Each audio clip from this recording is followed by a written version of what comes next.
Jeleknya nikotin ini adalah kalau ke paru bisa nyebabin penyempitan saluran nafas atau PPOK. Kanker paru sekarang dia termasuk penyakit nomor 3 kematian pada laki-laki.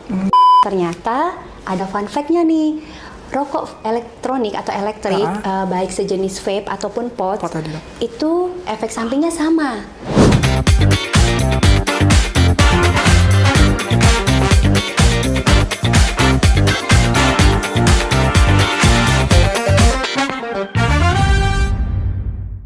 Assalamualaikum warahmatullahi wabarakatuh.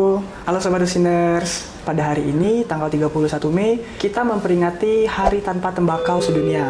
Jadi untuk tema Hari Tanpa Tembakau tahun ini yaitu adalah berupa melawan kecanduan dari nikotin dan juga tembakau. Dalam memperingati hari yang spesial itu, bersama saya pada hari ini udah ada narasumber yang spesial juga, yang udah expert di bidangnya, yaitu Dokter Dini, spesialis paru, konsultan onkologi. Dokter, apa kabarnya dokter? Baik, selamat pagi dok. Pagi dokter. Dokter, untuk hari ini izin ngobrol-ngobrol seputar tembakau dan sebagainya itu boleh ya dokter? Boleh. Dok, ini kan yang harus baca-baca nih dok, efek tembakau itu menurut WHO bisa menyebabkan angka kematian sekitar 7 sampai dengan 8 juta dok, atau sekitar 70% dari total angka kematian yang ada di seluruh dunia. Itu kan cukup lumayan kan dok? Betul. Apa sih dok kandungan ataupun juga zat yang di dalam tembakau itu, khususnya yang di rokok tadi ya dok, yang berbahaya untuk tubuh kita dok? Jadi kita secara epidemiologi dulu ya dok. Oke, jadi dokter. biar kita tahu nih bagaimana gambaran rokok di Indonesia. Jadi Indonesia itu termasuk negara nomor 3 di dunia dengan angka rokok yang cukup tinggi. Nah, kita ketahui rokok itu mengandung 7.000 zat yang beracun. 700-nya menyebabkan karsinogen atau kanker. Jadi memang banyak sekali zat aktif yang terkandung dalam sebuah rokok. Mungkin yang sering kita dengar zat-zat yang sering dalam rokok itu nikotin, tar, karbon monoksida, bahkan ada golongan arsenik, kadmium, dan sejenisnya. Lalu kalau untuk zat tersebut dok, apa sih dok efeknya jika terkonsumsi oleh tubuh kita tuh, apa sih dok efeknya di tubuh kita dok? Jadi kalau nikotin ya dok, ibaratnya benar-benar komponen utama di dalam rokok. Jadi nikotin itu sering menyebabkan, kalau untuk efek jangka panjangnya, ketergantungan. Kalau ke jantung, hipertensi. Kalau ke paru bisa nyebabin penyempitan saluran nafas atau PPOK.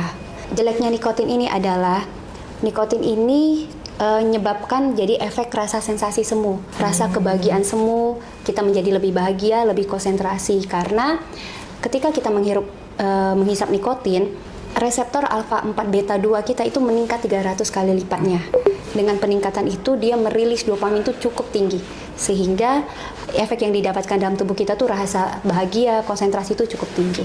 Kalau tar itu sering nyebabin kanker, terutama kanker paru. Yang ketiga, karbon monoksida. Karbon monoksida kita tahu gas CO. Gas CO itu sering berikatan dengan hemoglobin. Nah, jadi harusnya si hemoglobin ini mengikat O2, tapi ketika kita merokok, O2-nya jadi nggak terikat dengan si Hb ini. Jadi dia lebih banyak berikatan dengan gas karbon monoksida. Nah, ada nggak sih dok efek dari tembakau ataupun juga nikotin itu yang dirasakan oleh lingkungan ataupun juga sekitar orang-orang di sekitar kita dok? Jadi kalau istilah dalam rokok ini tuh kita ada namanya first hand smoker, ada second hand smoker, ada third hand smoker. Nah, kalau first hand smoker itu memang dia si perokok aktif yang tadi efek samping yang saya jelaskan. Yang kedua itu adalah second hand smoker. Second hand smoker itu adalah perokok pasif. Jadi misalnya nih, saya merokok, kamu langsung menghisap asap rokoknya. Apa efek yang kamu rasakan? Yang pertama, di dalam suatu kandungan asap itu juga terdapat nih zat-zat yang dihasilkan oleh si rokok itu. Jadi misalnya, ketika saya merokok, maka keluarlah si zat karbon monoksida tadi. Jadi bisa menyebabkan kita keracunan gas CO. Atau yang kedua, asap rokok itu bisa menyebabkan kerusakan pada parenkim parunya ataupun struktur saluran nafas. Pada anak-anak sering terjadi resiko infeksi saluran pernapasan atau pneumonia. Nah, ada yang ketiga istilahnya namanya third hand smoker. Itu apa? Jadi misalnya kita merokok, asap itu menempel pada baju kita atau pada furniture, atau misalnya nih ngerokok di sini terhisap di meja ataupun kursi. Ternyata si third hand smoker ini, asap yang ternempel di baju ini bisa nyebabin efek samping juga. Jadi misalnya kamu datang menghisap asap yang menempel, itu bisa nyebabin pneumonia juga, PPOK juga, gangguan jantung juga. Kalau sepanjang dokter praktek nih dok, atau menangani pasien-pasien, penyakit apa sih dok yang sering ditemui pada orang-orang yang merokok aktif ataupun pasif tadi dok? Pada pasien paru yang paling saya temuin, terutama efek rokok yang kronik, yang pertama kanker. Kanker paru sekarang dia termasuk penyakit nomor 3 kematian pada laki-laki. Dan pada perempuan itu termasuk 5 besar, jadi semakin meningkat. Yang kedua paling sering pada jangka panjang adalah PPOK. PPOK itu penyakit paru obstruksi kronik, jadi penyempitan saluran nafas yang sifatnya irreversible, dia nggak bisa balik lagi. Lalu dok, mungkin agak menyinggung sedikit nih dok, tentang rokok elektrik dok. Karena rokok elektrik itu kan juga ada nikotin, tembakau dan sebagainya, itu lebih aman dibandingkan dengan rokok konvensional biasa. Apakah benar kayak gitu dok? Oke, jadi kan anak-anak Gen Z sekarang ya, Iya, jadi dok, semua beralih dari rokok konvensional ke rokok elektrik. Tadi, Pertama, lebih gampang pakainya.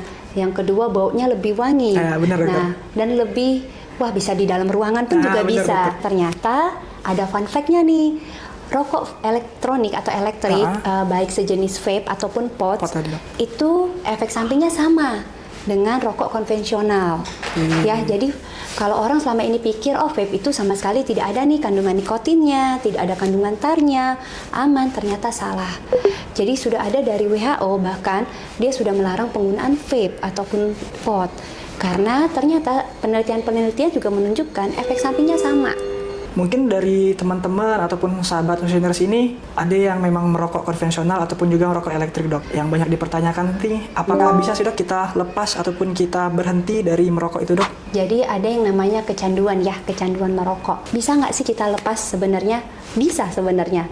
Jadi yang pertama adalah niat, itu yang utama, niat dari dalam. Kedua, kalau ini dari WHO juga menyatakan kita harus menentukan kapan tanggal kita mulai berhenti atau menghentikannya. Yang ketiga adalah support dari keluarga dan lingkungan kerja. Nah, yang keempat adalah mampu dia melawan diri dia ketika mulai terjadi nicotine withdrawal tadi.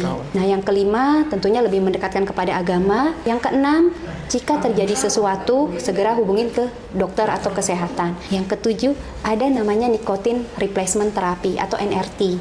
Kalau untuk dari teman-teman Nusiners ataupun juga teman-teman di luar sana yang memiliki keluhan ataupun juga pertanyaan ingin konsultasi lebih lanjut dengan Dokter Dini, itu bisa dilakukan di Geraha Eksekutif ataupun juga Geraha Reguler Rumah Sakit Muhammad Husin Palembang. Untuk jadwal prakteknya hari apa aja dok biasanya dok? Kalau saya di Geraha Eksekutif itu Senin dan Selasa pagi dok. Senin dan Selasa, kalau dok? di Poli Reguler hari Kamis. Nah, lalu dokter yang terakhir nih dok, mungkin ada closing statementnya dok, apa ada tips ataupun juga saran buat teman-teman Nusiners sekalian? Prinsipnya adalah lebih baik mencegah daripada mengobatin. Segeralah berhenti merokok, semakin cepat maka semakin baik kondisi paru kita. Terima kasih. Oke dokter, mungkin itu saja dokter untuk bincang-bincang kita pada hari ini. Semoga memberikan manfaat serta juga menambah edukasi serta wawasan untuk teman-teman Nusiners di luar sana, khususnya tentang tembakau, nikotin, dan juga zat-zat sejenisnya. Saya selaku host, mohon maaf apabila ada salah kata. Lalu saya akhiri, wassalamualaikum warahmatullahi wabarakatuh. See you sahabat Nusiners.